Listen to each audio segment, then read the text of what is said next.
God has prepared for them a severe retribution. Therefore, you shall reverence God, O you who possess intelligence and believe. God has sent to you a reminder. Okay, these verses, again, the words, every word in the Quran is specific and it's there for a reason. It's not just there to take up space. And here the past tense is used because we know that the decision was made before we ever came into this dimension.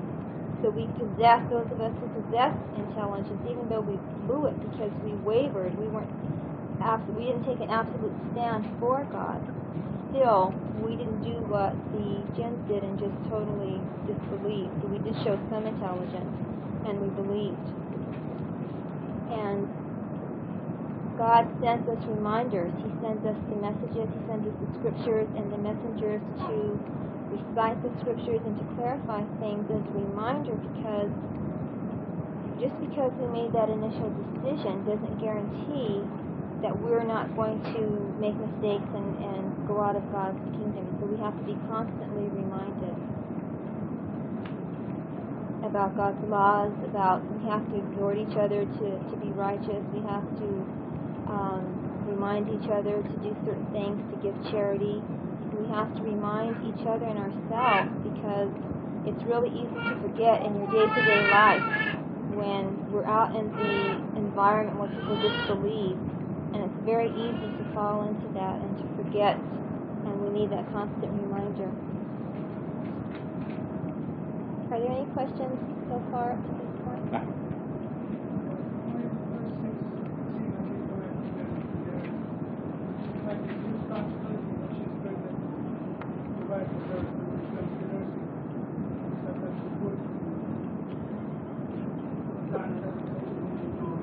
Yes.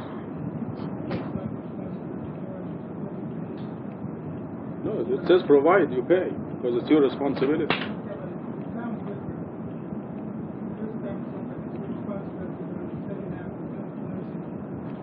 A nursing mother? Because still the divorced wife may want to refuse to nurse the children, to say, I'm not going to do anything anymore. You take care of the baby. Then you can hire a nursing mother. So you have to think of the circumstances of divorce. They're straightforward instructions.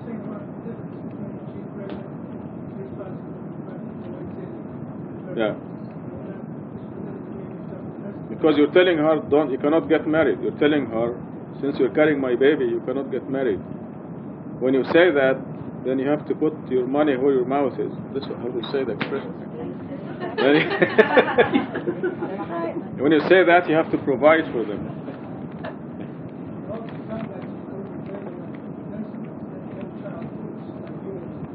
Yeah, she may be doing a favor because maybe she can't stand the circumstances, or you, or the house, or she may go on strike. It's all right. We're coming to what's the definition? 11. Want to finish the whole surah, and then I have a couple of comments. This is Surah 65.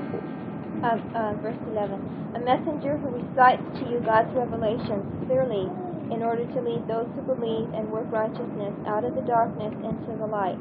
Anyone who believes and leads a righteous life, He will admit him into gardens with flowing streams. They abide therein forever. God will generously reward them. Again, we're told here that the messenger recites God's revelations. He's just the disperser of information, the clarifier, the warner, the reminder. The revelations are God, the commandments are God, the laws are God's laws. And the messenger is sent as a mercy to us to lead us out of the darkness and into the light, because otherwise we wouldn't do what we were supposed to do, and we're going to be held accountable. And God is so merciful that He doesn't do that. He doesn't hold us accountable unless He gives us every chance that He can possibly give us. So we have the scriptures, we have the messengers, we have all of these things at our disposal to make the right decisions. And when we do it, then we're guaranteed not only in this life happiness, but eternal happiness, forever. And the rewards are generous. We don't have to worry about it at all. And it's just so clear. And I think these verses, even though they're only a few, like Rashad said, are so profound because you can't find any fault in any of them. You may not personally agree because you have a different outlook or something, but you can't find fault in any of these verses. They make perfect sense because they're from God. God is omniscient. Verse 12, God created 7 universes and the same number of earths. The commands flow among them. This is to let you know that God is omnipotent and that God is fully aware of all things. And if you look at the footnote at the bottom of the page, it says, this page, I don't know about your page. It says, although God created 6 other planets that are identical to our Earth, there is life only on our planet. Thus, the evolutionists will be shown on the Day of Judgment that life did not just evolve on the planet because of its particular circumstances. We know that the Earth was created as Satan's dominion, and that's why there's life, and we are his constituents, and we are here temporarily to repent for our initial transgression and to develop our souls to be able to return to God and withstand his presence. And that's not necessary on any of the other in any of the other universes. So life is just on Earth.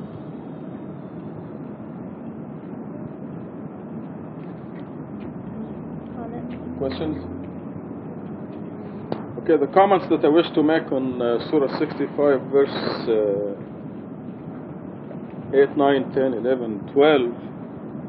Okay, number 8 is rebelling against God's laws and commandments. Messengers come to remind us of these laws, like the mosque belongs to God, do not mention any other name besides God. This is a law. And when they rebel, it's a sign that retribution is coming to them fast. This is what verse 8 is saying. Many a community rebelled against God's law and against his messengers. Consequently, we held them strictly responsible or accountable and afflicted them with a terrible retribution. So it's coming to all those who are not following God's law.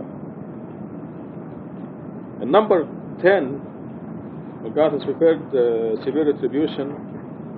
Therefore you shall observe righteousness, O you who possess intelligence and believe. God has sent his message to you. Now number 11 is really the one that I want to emphasize here because it's written, I don't know if I put in past tense here, 11, past tense, I believe. Okay, here I don't have it in past. It is in the past tense that the messenger leads those who believed and led a righteous life out of darkness into the light. So these are people who believe and work righteousness, but they're still in the darkness. The messenger cannot do anything to those who don't believe, but he helps those who did believe and did lead a righteous life out of darkness into the light. It's a very important concept. Anyone who believes in God and works righteousness, God will admit him into gardens with flowing streams. This fits with verse about 11 in Surah 10 that says that God guides those who believe because of their belief. So when we make a decision to believe in God, then God will create circumstances and will help us to lead us out of darkness into the light. And this follows believing and leading a righteous life. Number 12 is very important in this age of evolution-creation debates. Evolution is a divinely guided process. Evolution is a fact. It is a scientific fact and it is a Quranic fact. I'm going to have an appendix on it. When you read the appendix, you'll see that evolution is perfectly alright. But it is a divinely guided process. The fly has 4,000 lenses in each eye. 4,000. It did not evolve into 10,000. It did not evolve into X-ray vision. For millions of years, it is 4,000 lenses in each eye. But there are varieties of flies. Within the same species, there is evolution within the same species. We got the navel orange out of the regular oranges. All of a sudden we have this wonderful orange without any seeds, tastes good, but it came from another orange tree, not from an apple tree. So it's from the same species. There's evolution within the species. And every species was created independently. But the point that I want to emphasize here, that you need to remember, that God created 7 earths, identical to this earth. And the statistical laws bear this out. But there is no life on them. Because on the day of judgment, which is the most important day, that's the eternal day when all the people past, present and future will be there. We will all be there and we will all witness that there were 6 other earths like this one, but no life on any of them. Because what the evolutionists, the atheist evolutionists say, because we are believing evolutionists, they are atheist evolutionists. The atheist evolutionists say that life evolved out of nothing here on this earth because of the circumstances, because of the amino acids, the lightning, the ethylene, and all the other nitrogen and stuff. That's the Big Bang Theory? No, it's not the Big Bang Theory. Big Bang Theory is confirmed in the Quran. The evolution, Darwin's theory, that life evolved on this earth, and this is how our eyes came into being. That this eye was a depression in a photosensitive cell, a depression in the skin that kept evolving until it gave the eyes. But I wonder why we have the eyes here and not in our hands, for example. So this is the purpose of creating 6 other earths, identical to this one. Pardon? You close the eyes and walk, you can see good things. You have eyes in your feet, Laila? I think so. I think you can breathe. Well, that's a step in evolution, but still within the species. You're still a human being. Any questions on Surah 65?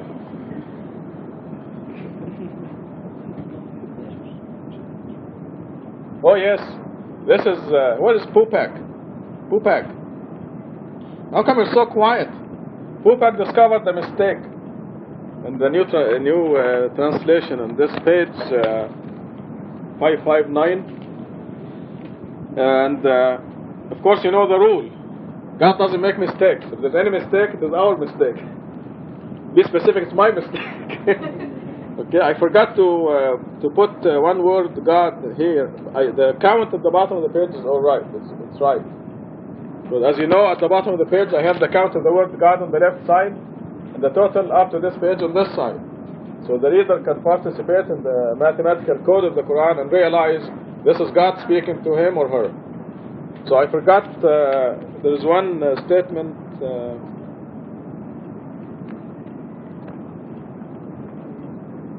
I forget where it is now. Number 8. Many a community rebelled against the commands. It says here, it says God's law. Okay, yeah, so that's it. It's in verse 8, I believe. But anyway, we will fix it. These are unedited pages. Lisa hasn't got to that point yet, right? Lisa and Emily? Oh, Emily marked it. Yeah, so we're still working with unedited pages. But the count is perfect, and we just made a typing error. Slim. Yeah, I would like to make a regression to verse number 7. Okay. Specifically to that. Aside from what I understand, aside from the net, if I can put it that way, of the housing provided to the wife, he gave the man as the divorce. I don't see, I can't prevent my mind thinking somehow rational more than spiritual. I try to stretch my spiritual. Yeah. But I go through my rational anyway. And I see, for example, in verse 7, I mean, there's so much room for interpretation in case of divorce, and even as to what is rich, what is poor. Yeah, and thank how God. much of that, that wealth should go to the woman and or to the man. Thank There's God. so much room for interpretation. I'm just wondering how, practical conflicts are being resolved. Can you please, let me on that? Well, it's really straightforward, but you said it is the rational, it is common sense. There's a rich man and a poor man. When there is divorce, there's compensation. You must compensate the wife, the divorced wife. And you must provide for her for at least 1 year. This is in Surah 4. Let's assume there is a difference in opinion, in evaluation. Okay, there's a husband who's a millionaire and a husband who hand to mouth. So how will they provide this alimony?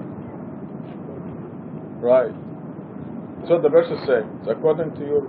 It's strictly between you and God, really. You don't have to apply any of these laws, but you bear the responsibility. See? There is a disagreement between who arbitrates the conflict. How are the conflicts arbitrated? It's strictly between you and God. It's like everything else, like praying or fasting or drinking or gambling. All things are strictly between you and God. God is telling you these laws. If you want to be happy, follow them. If you want to be miserable, don't follow them. It's as simple as that. So if you are rich and you divorce your wife, you must provide according to your wealth. If you are poor, then God is merciful. He's telling you you can only provide as much as you can. But there is no immediate remedy as to whether it's fair or unfair. There is no immediate remedy to that. It has to be fair. I understand that if it's not, there is no immediate remedy. That's basically what we are confronted with. Well, in Surah 4 there is arbitration. Surah 4, not verse 4. Surah 4. Oh, I'm sorry. Yeah. Surah 4 there is arbitration. There is provision for everything. There are details. Surah 4 is Surah 4 is the second longest surah in the Quran, and it has a lot more details. But see, these are basic rules. And just like you said, we really use our rationale, our common sense. We're doing all right. Use your rationale. I can't, whenever I start to, I try to use only my spiritual, somehow I end up, using my rationale at the same time. There's no contradiction. The spiritual and the rational must go together. But we have a tendency to make things difficult for ourselves. The Quran says that. The Quran says, if we listen to you, you'll make things more miserable and difficult for yourselves. So God said the rich compensates according to his wealth, and the poor compensates according to his abilities. And this is it's merciful that he didn't say you have to give this much or this proportion. But when I was in Saudi Arabia, I knew that there were some cases dealt with by religious Judges, yeah. What did they do? Well, basically they refer, to the Quran, to resolve these kind of disputes. It's very much comparable to, The Western laws? System, Did you see anything? Laws, to written laws. These are, the Quran is taken as a written law, I would assume it can serve the same purpose. But you see, the more the human being is educated, the more he comes closer to the Quran. The more knowledge they acquire, the more. They're just about to prohibit alcohol, for example. And here's a drunk captain who polluted Alaska because of alcohol. The whole country knows the evils of alcohol. So when they look in the Quran, they say alcohol is prohibited. It matches the common sense, it matches the knowledge. This man had a 10-mile wide channel. They said a child can maneuver this super tanker through those 10 miles. But he's not even a child. He's passed out. Yeah, it's a huge crew though. There wasn't just him. There was a huge crew too that wasn't drunk. I bet you the crew was drunk also.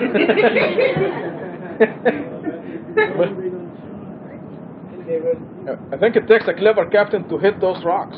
Either that or they were looking for an excuse to raise the price. No, they wouldn't do that. No, the guy was drunk, So what I'm saying is that the more knowledge the human being acquires, the closer they get to God's laws on their own. Aren't you going to go as far as getting the advice of the judges? Because after all, we are human, and when it comes to dividing your own wealth, you may be a little bit subjective. So I just listen to you and mention it. someone has to pass the judgment on the love of the guy.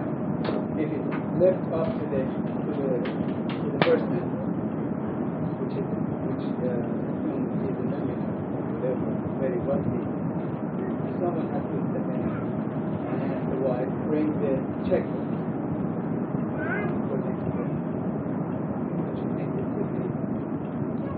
Well, remember that the believers' affairs are decided by consultation. We're talking about believers. If they're believers, they will be fair, and they will consult, and they will maintain. Again, in Surah 4, like Lori mentioned, God emphasizes the amicable relations.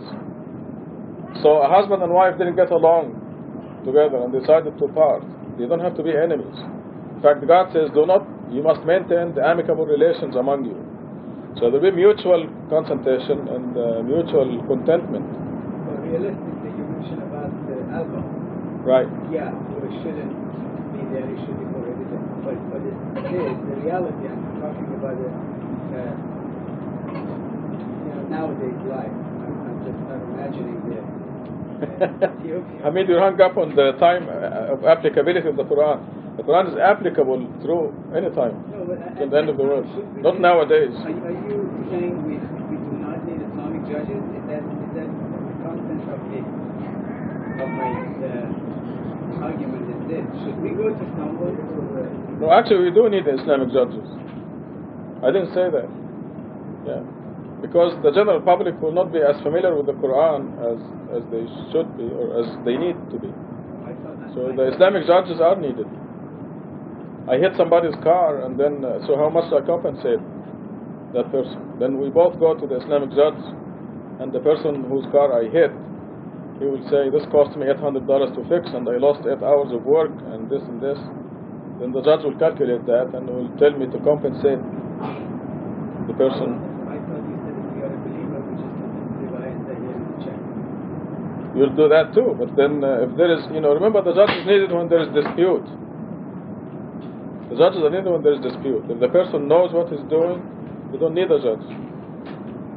Maximum freedom is guaranteed in the Quran also. Let's go to 66 and Lori. Anybody is saying something? Yes.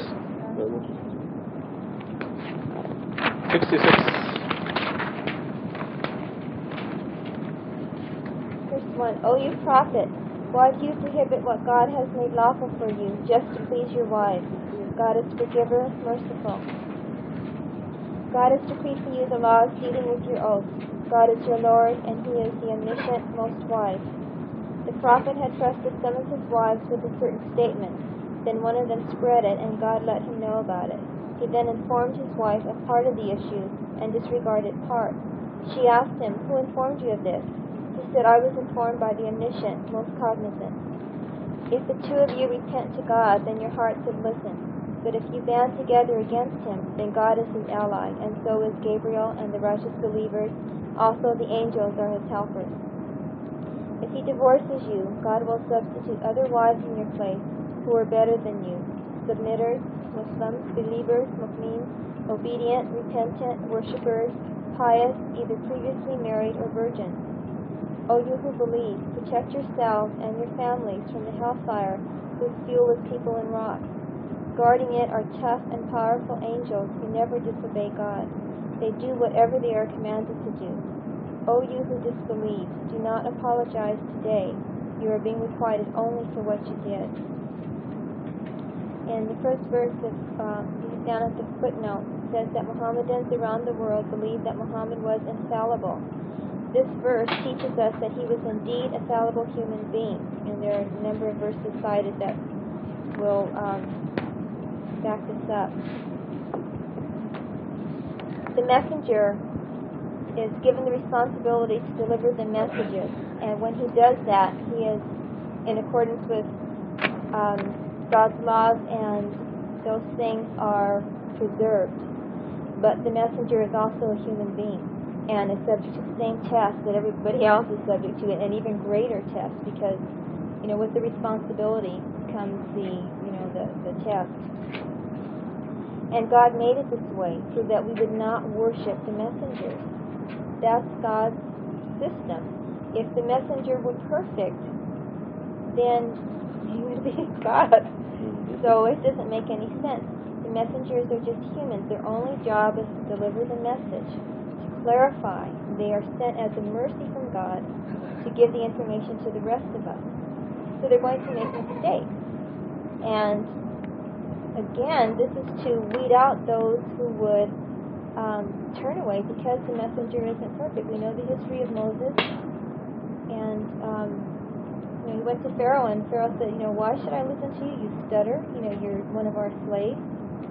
Even though, Moses, showed him all these miracles, it didn't make any difference. But that was God's will. We have to believe God and not the messenger. And we know what happened. The Christians, who worship Jesus because it wasn't enough that he was a messenger. They wanted to make him a God besides God. And it's the same thing with Muslims who worship Muhammad and they think that he was perfect.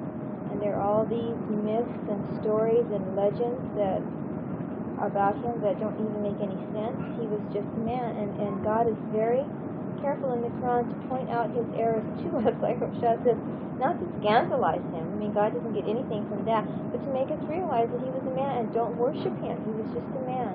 Listen to the message. It doesn't make any difference. The messengers all come with the same message, every one of them. And it's God's intent that they do make mistakes and they are imperfect so that we won't worship them. And to weed out those who will not listen to the messenger because they don't like him or they think that he's not perfect.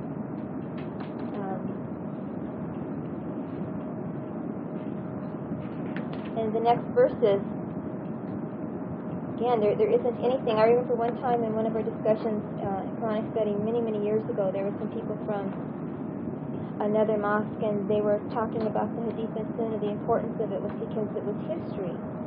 And, if you read the Quran is the greatest history. We know what people think. We know what people thought. We know what they did under the tree and they got together and the things that were in their minds. It's the greatest history. And we know here about what happened to his wives. He told them something and they went and spread it. I mean, this is God telling us this. And it's a lesson for all of us. And we're not supposed to. We're not supposed to gossip. We're not supposed to slander. If something is entrusted to us, we're supposed to respect that and take heed. And you can't hide from God. She asked, how did you know? And he said, well, I know from God. You can't get away from anything. God is omnipotent. He's omniscient. He told in verse 4 to repent. And that the messenger is protected against these things. And even if everybody banded together against him, God is saying that God is his ally, and so are Gabriel and the righteous believers. And as far as reasons for divorce, if he divorces you, in this case because of their behavior, then God will make it up to him. He'll give him a better wife. What we were talking about earlier is that with difficulty there is ease, and if you have to suffer in some way for the cause of God, it's always made up to you. You're always rewarded because God is most gracious. And in verse 6, we're admonished to protect ourselves and our families from the hellfire. And how do we do that? We do it by, number one, being responsible for ourselves, obeying God's laws, obeying the commandments, fulfilling all of our religious duties, but also seeing to it that our families do the same thing. Parents have to make sure their children know how to do the prayers, make sure that the children do the prayers when it's time for them to fast, to make sure that they fast. Spouses have to, help each other do the right thing. We all need to help each other because we all have the same weaknesses. And we're told here that once we get to the day of judgment, there are angels who never disobey God. And every command will be carried out. And nobody will have any power to do anything else.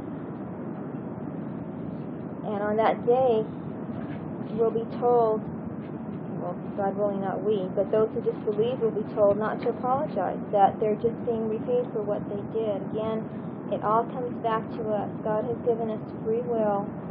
The decision was ours. Once we made that decision, He helped us along in whatever that decision was. If we chose to disbelieve, He helps the disbelievers disbelieve. He actually leads them astray. If this is their decision, then He helps them in that decision.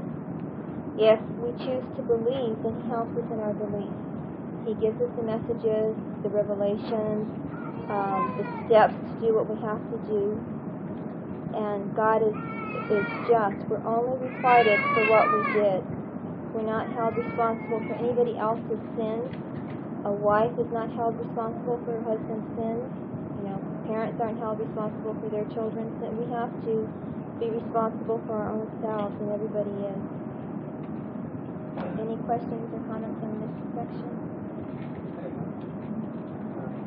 How far can we go, should we go as far as pursuing the case or to pray or fasting or any of these Well, obviously, you can only do so much. You can tell them to do it. You can set the example. You can make sure they do it up to a certain point.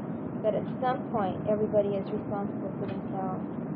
But, if you want your children to get up and pray the morning prayer, and it's hard for them to do it, you might have to really work with them to do it. Maybe not allow them to have their breakfast or something until they do their morning prayer. Or, They are children and they are not responsible. My point is this.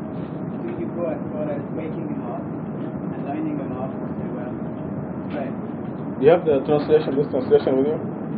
The new one? That's the one that you have there? No, that's... Yeah. Okay, open page 218. That's the answer to your question. The old one, the book 218, page 218. Verse 132. It's very important, actually. This is Hamid's question. It's very important. Remember it and do it. What do you do with your children? You want to read it for us, Hamid? Pardon me? Read verse 132. 142. You shall exhort your family to observe the Salat prayer and persist in doing so. We do not ask you for any provision. It is God who provides for you. The final victory belongs to the righteous. So there's the answer to your question. It says you order them, exhort them to pray and persist in doing so. Because you're doing God's commandment, God controls your heart and their hearts, and everything will go just wonderful. But you just have to exhort them. You have to keep telling them. My children are grown up now, but when they were young, I will ask them. They're willingly doing the prayers, but I had to remind them every day. If I don't carry out God's commandment, and I wait until 2 in the afternoon and ask them, did you pray the noon? No, we'll go pray. But there were no problems. Here's one of them. And they were under your umbrella, economic. Yes. But let's say, you didn't actually give them a choice. That taking the circumstances into account, they didn't have a choice. They said, well... Yes, they did. Yes, they did. Okay. All right. They could have said, no, we're not going to do it. But they didn't. It just didn't come up. I always said, let's pray, and they'll pray. And like I said, God controls the whole situation. You just do your part, and God will do the rest. I'm sorry, I can't really go along with this. We are not in control. Don't. I mean... You don't have to. No, I realize that every time I come here and say, well, this life is pre-recorded, and we have absolutely no power, decision-making power, and we are not responsible because everything is pre-recorded. And I didn't say that, but go ahead. I think every day you come to many decisions, you have to make a decision, you have to pass a judgment, right? And you are... okay, your question is, what do I do with my children, right? Right. The answer is right there in verse 132. Okay, it says you exhort them to pray and persist in doing so. At that point.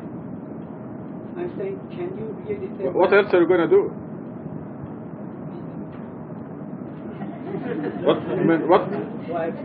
Why are you being negative? Why don't you? Are you assuming that they will say no, right? I'm playing the...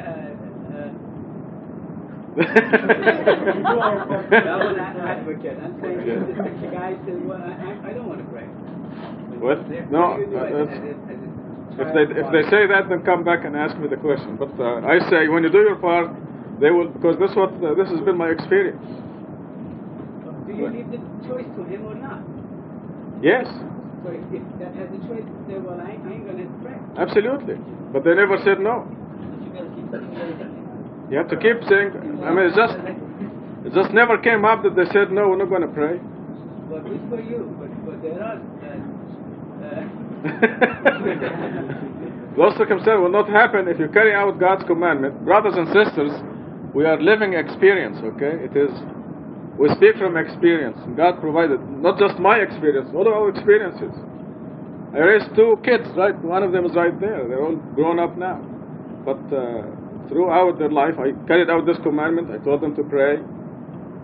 And it was never once did they say, no, we'll not pray. It just didn't come up. So what I'm saying is, you just do the commandment that God gave you, and everything goes fine. However, if I was lax in doing this commandment, if I'm not persisting in doing it, they will go without prayer. So I will ask them, I'll tell them to pray, and they wait 3 or 4 days. And if I don't say pray, I will notice that they passed up the time for prayer. Well, as much as I admire your children and agree with basically what you said, but still in our lives there are points, there are certain times that you reject, even to God. Even you reject Him, you say, well, I have some doubt. You're entitled to do that. Well, okay, those are actually the points I was making my argument. You're talking about you or the children? Well, anybody. Haven't you ever doubted God? Me? In your evolution? I don't think I ever did. But I wasn't right the whole time. I was an idol worshiper for a long time. But I never doubted God. However, anybody is entitled to doubt God or question God or be an atheist. So am I. I mean, but it just happened that I didn't. Okay. So let's take a time when you doubt God. You say God doesn't exist. Okay, then therefore you are not going to pray. Right. You are saying, well, nor are you going to carry this commandment. You will not do this commandment. Your life will be a mess. Not necessarily. Oh yes, necessarily. No, if you doubt God, it's in the same surah. See? In the same surah.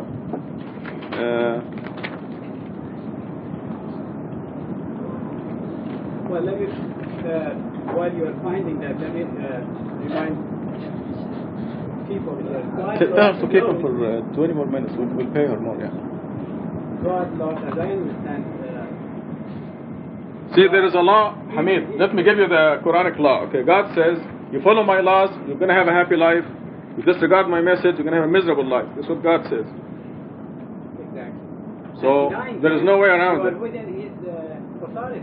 Right. He gives you the mind which He never gave to none of His creatures, and that is the choice that in your lifetime you're going to make, back and forth. Okay. Until you get to as close as you can get to Him. In this process, as we just noticed, like yourself, you said you were atheist, or in my No, I was not an atheist. I was never an atheist. Or I never doubted God, no. Hamid, I don't like the fact that you ask a question and then we go into other things. Now, your question was, what do I do with the children? Right? Okay. I gave you the answer from the Quran. Quran is, you exhort them to follow the commandment and persist in doing so. This is your part. If we're going to go into other philosophical questions, I mean, it goes into something else. So let's wait until the occasion comes up. Well, Just for the sake of the people.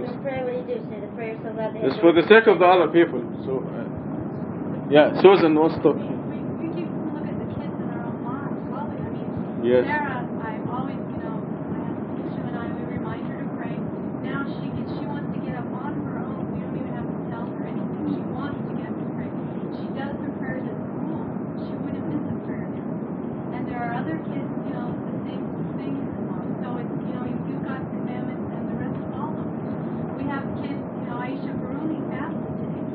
MashaAllah. 8 years old.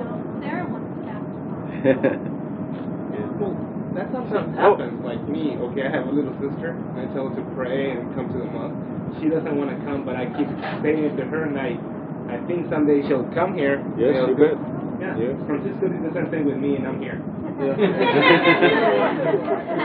Yay. But If you watch our children, see here in the mosque, you see them eagerly and joyfully praying. We join the prayers, so it's no problem. Doctor, I was just mentioning the choice. I was just emphasizing on that, underlining that. Like, is choice left up to the adults that they can make it? They can make their own decision, even though it's not agreed with my own as a guardian. See, it is your duty to do this commandment. Okay. Just to pass the message to them and leave it up to them. If That's they right. want to follow it up, That's or they right. want to fail. That's right. But it is your responsibility and your job to point out to them why they should pray, why is it necessary,